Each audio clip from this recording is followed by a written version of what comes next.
On November 3rd, 2016, at the Historical Museum of Science and Progress, terror was about to be unleashed on the unwitting patrons. Despite the beautiful blue sky and unseasonably warm weather earlier in the morning, by evening, many would be traumatized or even dead. The cause of this terrible event? A seemingly innocent teddy bear, located on the second floor, east wing behind the thick glass of an airtight display cage. You are watching Scarier Than Fiction, and as always, viewer discretion is advised. The story of the 2016 museum incident starts almost 8 years earlier, in a small, unknown lab on the other side of the country.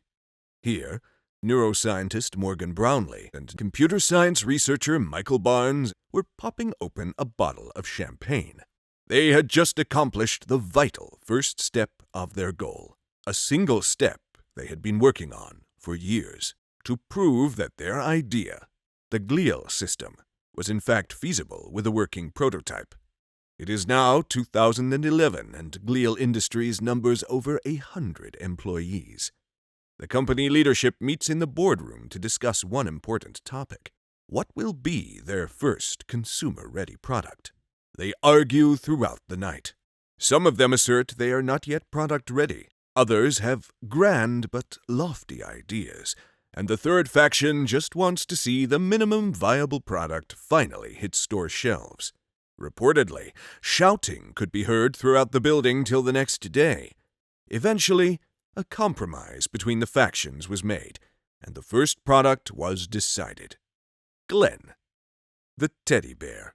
While, by all outward appearances, Glenn was a simple teddy bear, no different than what was already on the market for decades, but inside, past his fabric exterior and cotton stuffing, was the first instance of the glial system ready for purchase for the general public. The bear was a hit. Programmed with several different voice lines, a completely soft body with no hard plastic parts, and a warm-to-the-touch temperature advertised as perfect for hugging, kids begged their parents to buy it in droves. The immense popularity, coupled with the limited production run, caused Glenn the teddy bear to quickly be sold out in many locations. Production couldn't keep up, and it would be a solid year before Glial Industries bear would be packed onto store shelves without being snatched up the same moment. After its explosive first years, Glenn the bear would drop off in popularity as the public turned their attention to the next big thing. And soon Glial Industries were glad to discontinue the bear to open up production for their more profitable lines.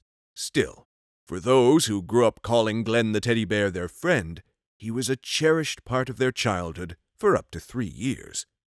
In 2014, Glenn was suddenly recalled. Back in 2011, when the first glial system product was in consumer hands, nobody at the time knew that glial system products all have a very real expiration date, and as the company put it at the time, were very likely to become less than useful.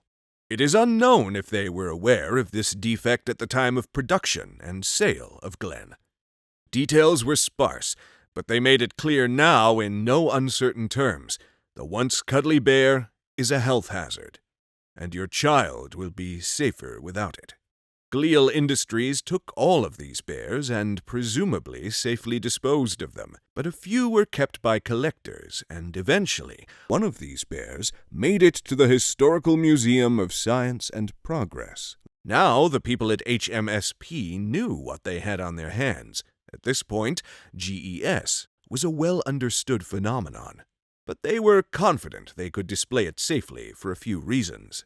The bear they had obtained was in excellent condition. Despite being past its expiration date, the extreme cold conditions it was stored in had effectively kept it fresh, much like meat in a refrigerator. Secondly, they had custom-built a display cage just for the bear to keep it in its fresh condition for as long as possible. The bear was then covered in chemicals designed to harden the normally soft exterior of the teddy bear, giving it a hard, shell-like quality. Guests were able to view Glenn through 2 layers of 3-inch thick glass.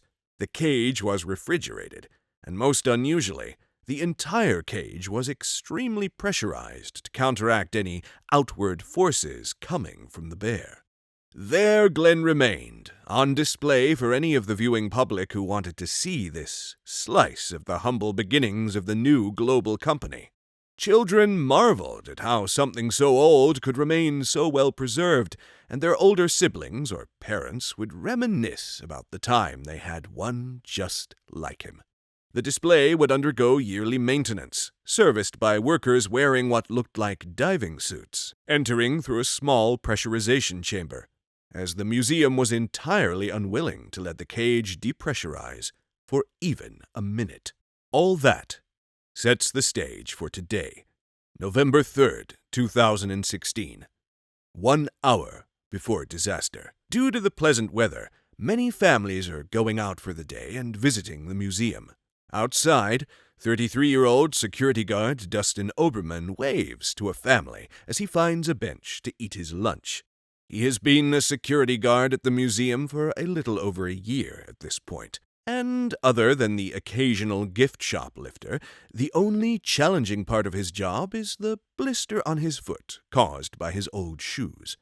Walking through the impressive entryway are 19-year-old college students Maria Renway and Thomas Brixon. They were assigned by their professor to write a report on a museum exhibit.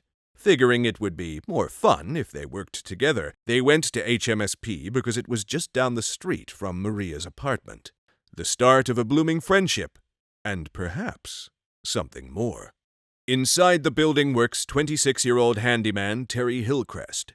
He's working solo today, as his partner came down with a bad case of food poisoning the night before. He's been called in to do some regular maintenance on the air conditioning system. A tough job for one person, but with enough time, he's sure he can get it done. As the day continues on, temperatures rise due to the weather and body heat of the large crowd. AC would be greatly appreciated, but it won't be fixed for a few hours yet. Inside the bear cage, temperatures have risen to dangerous levels. While the pressurized chamber still contains the glial system, a new pressure has begun to build up. Inside the bear, fighting to push out. As the bear warms up and a year's delayed expiration begins to catch up, the expired glial tries to force its way out, but is held in place by the greater outside pressure. This force is converted into heat, warming up the glial, causing it to exert even more force outward, causing it to heat up even more and more, causing it to push harder, in an exponentially building cycle. What could have only resulted in an unfortunate mess, presenting only mild danger, has now set the stage for a catastrophe, made possible by all the precautions put in place to prevent it. 2 minutes before disaster, Maria and Thomas make their way to Glenn's display, but upon arriving, they are confused. They couldn't see what was supposed to be on display due to a pink substance coating the glass. Little did they realize, they were looking right at it. At 4:34, disaster strikes. 2 minutes after disaster, Dustin tosses the last of the breadcrumbs of his sandwich to the ducks and gets interrupted by a voice on his radio.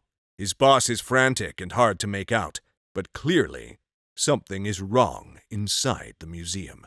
He runs inside, apprehensive but feeling ready for anything, and turns his body cam on.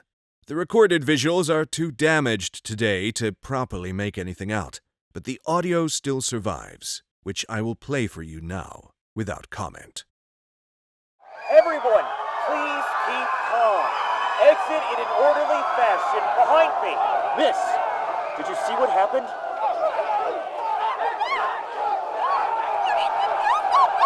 Okay, got it. Fourth floor, just get outside. You're safe now.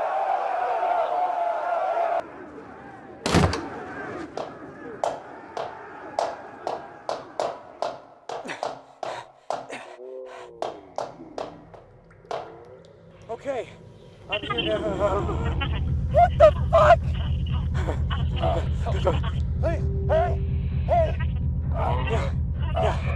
worry, I got you. I'll get you out of here.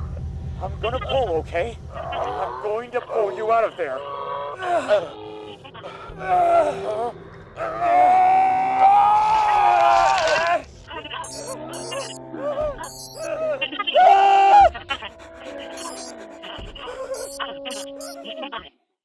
Now that's what I call spooky. Want more? Check out the top 5 caving disasters in history, or this video here. If you just can't wait for more spooky content, you can get my newest videos 1 week early on my Patreon. This is Scarier Than Fiction, signing off.